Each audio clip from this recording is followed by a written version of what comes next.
तो चलिए दोस्तों वीडियो की शुरुआत करते हैं। सबसे पहले डिस्कस करते हैं बाजार को, क्योंकि आज के दिन बाजार में काफ़ी तगड़ी गिरावट हमने विटनेस किया है, जिसमें निफ्टी 1.73% गिरी है। पॉइंट वाइज अगर देखोगे तो 400 पॉइंट से भी ज़्यादा की गिरावट निफ्टी में हमने विटनेस किया है। बॉटम से निफ्टी 1.2% की रिकवरी भी दिखाई है। ये रिकवरी अगर देखने को नहीं मिलता तो इसलिए बाजार आपको 3% से ज़्यादा गिरती हुई दिख सकती थी, बट 3% की गिरावट नहीं, 1.7% की गिरावट हुई है, यानी कि जितना हो सकता था उससे थोड़ा बेहतर ही परफॉर्मेंस है।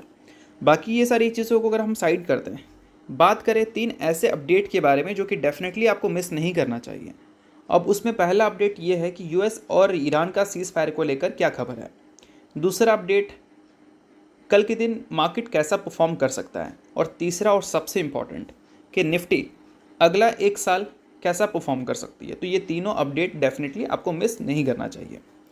तो आज के दिन बाजार जो गिरा था, उस गिरावट में मेजर इंडाइसेस की बात करें लाइक नेक्स्ट 50, तो वहाँ पर 2% की गिरावट देखने को मिली थी। बड़े बड़े सेक्टर लाइक बैंकिंग सेक्टर 3% से ज़्यादा टूटे थे। आज के दिन बाजार 3% से ज़्यादा इसलिए नहीं टूटी क्योंकि निफ्टी आईटी ने कहीं ना कहीं बाजार को थोड़ा सपोर्ट दे रखा था। निफ्टी आईटी थोड़ा आज के दिन स्टेबल थी। इसका सबसे बड़ा कारण है डॉलर, जो कि रुपीज़ के अगेंस्ट ऑल टाइम हाई पे जा चुका है। इसको आप उल्टा भी कर सकते हो, रुपीज़ जो कि डॉलर के अगेंस्ट ऑल टाइम लो पे जा चुका है।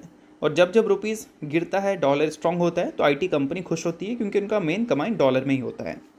बट ये सारी चीज़ों को अगर हम हटाकर बाजार की ही से बात करें तो बाजार में गिरावट का सबसे बड़ा क्रेडिट हम देंगे क्रूड ऑयल को, क्योंकि आज के दिन क्रूड ऑयल 30% तक की स्पाइक दिखाया था, फिर वो स्पाइक सस्टेन नहीं किया। अभी क्रूड ऑयल 11.6% ऊपर है, बट एक पॉइंट है, क्रूड ऑयल $100 पर बैरल से ऊपर ही दिख रहा है। यानी कि इंडिया जैसी कंट्री के लिए ये बिल्कुल भी अच्छी खबर नहीं है, क्योंकि ज़रूरत का 80% से ज़्यादा तेल हम इंपोर्ट करते हैं और इससे इंपोर्ट बिल्स हमारा बढ़ेगा। और इंपोर्ट बिल्स का मतलब क्या है कि करेंट डेफिसिट हमारा इंक्रीज़ होगा, और हम सरप्लस में तो है नहीं। डेफिसिट अगर इंक्रीज़ होगा तो ये कहीं से भी हमारे लिए अच्छी खबर नहीं है, हमारे देश के इकोनॉमी के लिए अच्छी खबर नहीं है। तो इन सारी चीज़ों की वजह से बाजार में तो गिरावट पॉसिबल है ही, और गिरावट हम देख भी रहे हैं। बट ये सारी चीज़ों का असर आज के दिन कितना हुआ है उसको आप इस डेटा से समझ सकते हो। इन्वेस्टर ने आज के दिन 12 लाख करोड़ का वेल्थ खोया है, आज के दिन जो गिरावट देखने को मिली है उससे।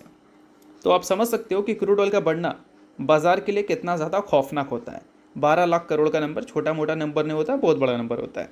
बट ये सारी चीज़ों को आप साइड कर कर हम बात कर लेते हैं, क्या ऐसी खबर है जो कि आपको मिस नहीं करना चाहिए।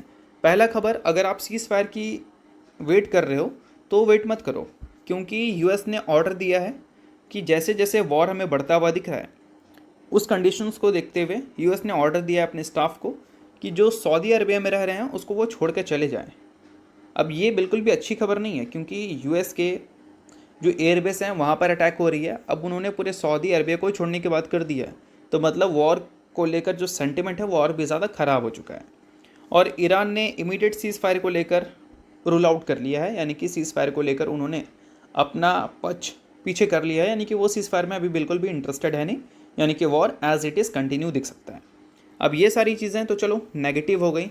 अब कुछ पॉजिटिव चीज़ों के बारे में बात करते हैं जो कि आपको पसंद आने वाला है। सबसे बड़ा पॉजिटिव चीज़ ये है कि निफ्टी का पिछले 25 साल का हिस्ट्री अगर आप देखोगे तो हो सकता है कि 2027 के फाइनेंशियल ईयर में वो चीज़ आपको रिपीट होता हुआ दिखे। तो हिस्ट्री में आखिर है क्या? हिस्ट्री में ये है कि निफ्टी 30% का ब्रेकआउट कर सकती है। इस चीज़ को मैं थोड़ा सा डिटेल में समझा देता हूँ। देखो, जब भी निफ्टी 17 महीनों तक कोई भी रिटर्न नहीं देती है तो उसका अगला 1 साल निफ्टी के लिए आउटस्टैंडिंग होता है। अब ये आप डेटा से समझो। 31 जुलाई 2001 का डेटा है, ठीक है। 31 जुलाई से लेकर 31 दिसंबर 2002 तक निफ्टी ने सिर्फ 1.9% की रिटर्न दी थी, और उसके अगले 12 महीनों में यानी कि अगले 1 साल में निफ्टी में 72% की रिटर्न देखने को मिली, और अगले 3 सालों में 159% की रिटर्न देखने को मिली। और उसके बाद का अगर आप डेटा देखोगे 31 अगस्त 2001 से लेकर 31 जनवरी 2003 तक का, तो वहाँ पर निफ्टी का रिटर्न नेगेटिव था। और उसके अगले 1 साल में निफ्टी ने 74% का रिटर्न दिया, और अगले 3 सालों में 188% का रिटर्न दिया। और वही उसके बाद अगर हम 2001 की एक और डेटा की बात करें, 2001 31 अक्टूबर से लेकर 31 मार्च तक का है, जहाँ पर निफ्टी ने 0.65% का पॉजिटिव रिटर्न दिया था, ऑलमोस्ट नो रिटर्न। उसके अगले 1 साल में 81% का रिटर्न निफ्टी ने दिया, और अगले 3 सालों में 248% का रिटर्न दिया, जो कि देख ही सकते हो कि कितना आउटस्टैंडिंग ये नंबर है। बाकी अब उसके बाद 5 सालों में ऐसे कोई भी डेटा हमारे पास देखने को नहीं मिली है। अब डेटा आया है 2007 का। 31 जनवरी से लेकर 30 जून तक निफ्टी का रिटर्न नेगेटिव था। अगले 1 सालों में 6% की पॉजिटिव और अगले 3 सालों में 40% के रिटर्न्स। और उसके बाद 2008 की बात करें तो यहाँ पर 1.5% की नेगेटिव रिटर्न थी, फिर 1 साल में 16% की पॉजिटिव रिटर्न, 3 साल में 13% की पॉजिटिव रिटर्न। उसके बाद भी अगर देखोगे तो नंबर डबल डिजिट में है।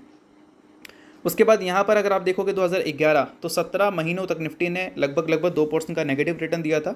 1 साल में फिर 10% की तेज़ी और 3 साल में 63% की तेज़ी। और अगर हम बात करें 2021 की, 2021 से लेकर 2023 तक, 31 अक्टूबर से लेकर 31 मार्च तक निफ्टी ने 1.76% का नेगेटिव रिटर्न दिया और उसके अगले 1 सालों में निफ्टी ने 29% की तेज़ी दिखाई और 3 सालों में 47% की तेज़ी दिखाई।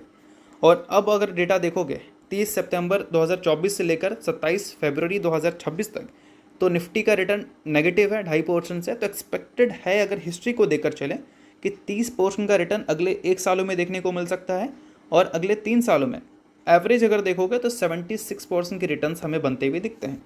बाकी देगा नहीं देगा वो तो चलो अलग चीज़ है। अगर हिस्ट्री के हिसाब से चलें तो ये चीज़ पॉसिबल है। और अगर वॉर ख़त्म हो गई मान लो 1 हफ्ते में, तो ये चीज़ कहीं ना कहीं होने के चांसेस काफ़ी ज़्यादा बढ़ भी जाते हैं। बाकी आप इस चीज़ को गारंटी की तरह मत लेना, आप खुद का भी रिसर्च और एनालिसिस कर सकते हो। और अब दोस्तों वीडियो में आगे बढ़ने से पहले अगर आपने अभी तक सेबी रजिस्टर्ड टेलीग्राम चैनल को ज्वाइन नहीं किया है तो उसको जाकर आप ज़रूर ज्वाइन कर लो, जिसका लिंक आपको डिस्क्रिप्शन में दिख जाएगा। यहाँ पर न्यूज़ एंड अपडेट्स मार्केट की हो या फिर कंपनी की, वो आपको देखने को मिलता है, टेक्निकल्स देखने को मिलती है, एनालिसिस देखने को मिलती है, और ये सारी चीज़ें बिल्कुल फ्री ऑफ कॉस्ट है। तो लिंक डिस्क्रिप्शन में है, लिंक के थ्रू जाकर चैनल को बिल्कुल फ्री में आप ज्वाइन कर लो। और अब दोस्तों बात करते हैं गिफ्ट निफ्टी के बारे में। तो गिफ्ट निफ्टी आज के दिन आपको गिरावट तो दिखा रही है, बट वो गिरावट का नंबर बहुत कम है। 0.2% की गिरावट आपको गिफ्ट निफ्टी में देखने को मिल रहा है। पॉइंट वाइज अगर देखोगे तो 53 पॉइंट की गिरावट है। कल के दिन अगर बाजार नहीं गिरता है तो बिल्कुल हैरान मत होना, क्योंकि इससे पहले भी हमने जब back to back 2 trading session में 1.5% से ज़्यादा की गिरावट देखा था ईच ट्रेडिंग सेशन, तो उसके अगले ट्रेडिंग सेशन में 1% से ज़्यादा की तेज़ी आपको दिखी थी बाजार में, क्योंकि बाइंग इंटरेस्ट बन रहा था। और आज के दिन काफ़ी तगड़ी गिरावट हमने देखा, कल के दिन भी काफ़ी तगड़ी गिरावट हमने देखा। तो हो सकता है कि कल के दिन आपको बाजार उतना ज़्यादा गिरती हुई देखने को ना मिले। अगर पॉजिटिव हो जाए तो उससे भी बिल्कुल आप हैरान मत होना। तो चलिए दोस्तों बात करते हैं अब टाटा मोटर्स पैसेंजर व्हीकल्स के बारे में, क्योंकि आज के दिन इस कंपनी में काफ़ी तगड़ी गिरावट हमने विटनेस किया था। और ऐसा नहीं कि सिर्फ इसी कंपनी में ही गिरावट हमने देखा है, पूरा का पूरा ऑटो सेक्टर ही भयंकर गिरा है, जिसमें टाटा मोटर्स पैसेंजर व्हीकल्स के साथ महिंद्रा एंड महिंद्रा का भी नाम आपको जुड़ता हुआ दिखता है। और इसका सबसे बड़ा रीज़न है क्रूड ऑयल का बढ़ता प्राइसेस। अब सिंपल सी बात है, जब क्रूड ऑयल बढ़ जाता है तो उससे महंगाई बढ़ जाती है। अब मान लो कोई इंसान के पास 10,000 रुपये है, ठीक है, अब वो 10,000 में पूरे महीने का खर्च चला रहा है अपने घर का, और उसको आप बोल दोगे कि आप कार ले लो, तो वो अफोर्ड कर पाएगा? नहीं कर पाएगा। तो सिंपल सी बात है कि 10,000 वाला जो इंसान है वो कार नहीं लेगा, क्योंकि पैसे तो नहीं है उनके पास, और पैसे अगर हैं 10,000 रुपये तो वो 10,000 रुपये उन चीज़ों में वो खर्च करेगा जिसकी उसको सबसे ज़्यादा ज़रूरत है, ना कि जो उतना ज़्यादा ज़रूरी नहीं है। और वही मान लो किसी इंसान के पास 1,00,000 रुपये हैं, 1,00,000 रुपये महीने वो अगर कमा रहा है, ठीक है, 1 ज़ीरो बढ़ा देते हैं, और उसके पास कार लेने के पैसे हैं, लेकिन अगर मान लो इन्फ्लेशन, महंगाई बढ़ जाती है और उसका महीने का खर्चा 40,000 था, अगर वो 40,000 का नंबर 60,000 तक चला जाए, और उसके पास पहले 60,000 बच रहा था, अब अगर 40,000 बच रहा है, तो कहीं ना कहीं इन सारी चीज़ों की वजह से वो क्या करेगा, वो पहले कार लेने का जो सोच रहा था, वो हो सकता है कि कार लेना वो भी अवॉइड करेगा, क्योंकि उसके पास भी पैसे कम हो गए हैं।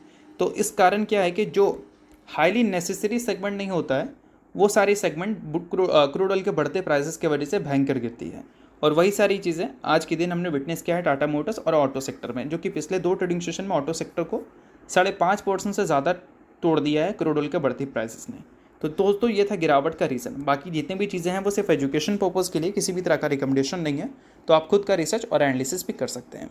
तो होप करता हूँ ये वीडियो आपको अच्छा लगा होगा, और लाइक कीजिए, पहली बार सब्सक्राइब कीजिए। बहुत बहुत शुक्रिया।